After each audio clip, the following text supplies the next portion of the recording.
बिस्मिल्लाहिर्रहमानिर्रहीम। हमारे चैनल को सब्सक्राइब करना मत भूलिएगा, शुक्रिया। मर्द की वफ़ा।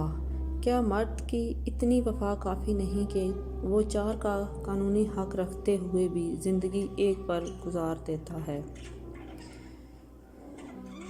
किन के मौजज़े अनकरीब होंगे।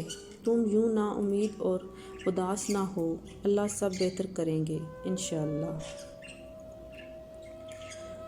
मर्द बड़ी अच्छी चीज़ है, यकीन ना आए तो अपने बाप को देख लो।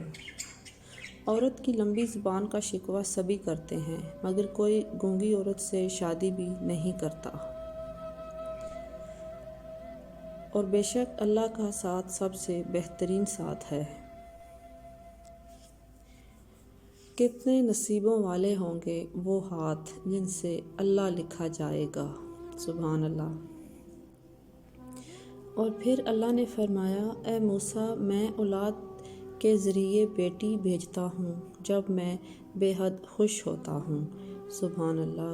कुरान पाक को तन्हाई का रफ़ीक बना ले। अगर किसी दिन कुरान पाक ना पढ़ सके तो दोस्त की तरह इस पर हाथ रख दे कि कल अच्छी तरह मिलेंगे, बहुत सा वक्त गुजारेंगे। आमीन कहते जाओ। अल्लाह तुम्हारी हर परेशानी दूर करे। अपनी माँ की आँखों के तारे हो तुम, किसी सस्ती शख्सियत के लिए टूट मत जाना।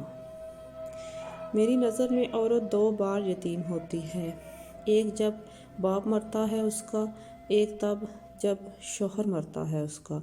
इन दोनों सूरतों में औरत लोगों की मोहताज हो जाती है। अस्तगफिरुल्लाह। अम्मी आयशा सिद्दीक़ा रज़ी अल्लाह ताला अन्हा दुनिया की वाहिद खातून जिनकी पाक दामनी की गवाही अल्लाह ने खुद दी है। सुभान अल्लाह। हज़रत मोहम्मद सल्लल्लाहु अलैहि वसल्लम जिस गली से गुज़रते, इस गली में खुशबू महक जाती थी। सुभान अल्लाह।